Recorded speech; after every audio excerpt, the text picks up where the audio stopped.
Hey, Marty here from freshOps. So today I wanted to talk to you about why I don't try and replicate old school cleaning businesses.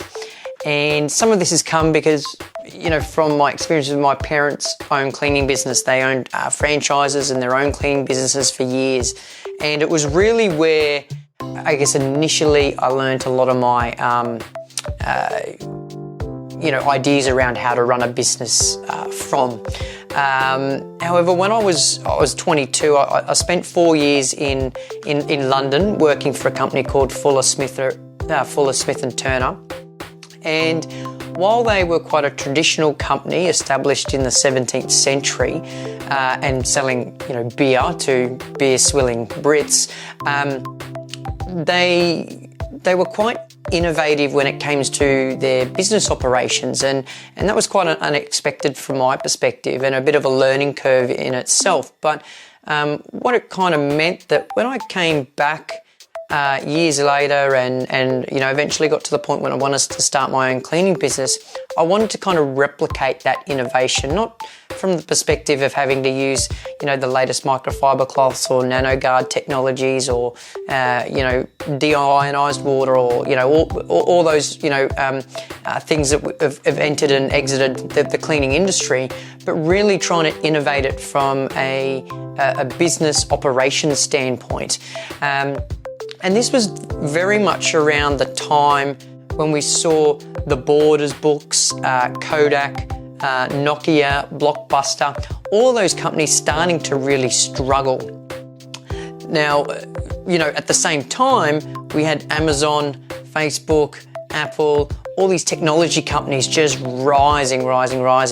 And, they were rising at a global scale, and you kind of look at them and go like, how is that possible? For a lot of cleaning business owners, we really struggled to get from 5 employees to 10 employees, and then to get to 10 to 30 was a mission, and then even to take those next steps, they're just those big pain points. Now, while I wasn't wanting to be the Amazon of the cleaning world and grow my business into this big behemoth, I did want to take some of those practices and their use of technology and digital platforms to try and scale my cleaning business so that I didn't need 10 operations managers and I didn't need 3 office managers and all these levels of management. I didn't want to throw more people at the problems that I had at an operations level.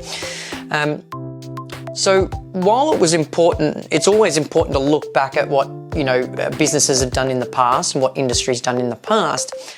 I tend not to do that. I think most businesses nowadays, whether you're an established business or a new business, we actually need to look towards some of these technology companies and have a look at how they're using technology to innovate every step of the way.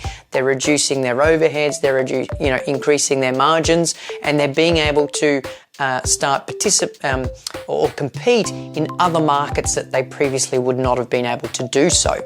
So, I think the danger for cleaning businesses that, are kind of in that world where it's like, well, we've always done it this way, is that, when I speak to most of our users, they fell into the cleaning industry at some point. They came from they might have been an accountant and someone said, they might have liked the look of the cleaning industry or whatever it was. Everyone seems to fall into the cleaning industry. The danger now, though, is if you're an established cleaning business, is that it's Gen Yers now who are stumbling into the industry, seeing how fruitful it can be, but they're using technology and digital technologies in particular to grow these businesses and grow them fast, and they are stealing your customers. And that's not just from a flashy sales perspective or marketing perspective, but they're looking at it from an operations level and an administration level. They're almost thinking digital first for everything. They wouldn't think of going, we'll create a paper checklist to print that out. No, they'll be looking for digital forms. They'll be looking for mobile-friendly forms. They'll be looking for solutions that their team can access from in the field. So if you're an established cleaning business and you don't already have a plan to systemize each level of your business with a digital strategy, I think there's a big risk now that in the next 5 to 10 years, you might simply end up exactly like Borders Books and just get completely run out of town by new, innovative young thinkers that are coming in with fresh ideas and looking at our industry with fresh eyes and fresh technology tools.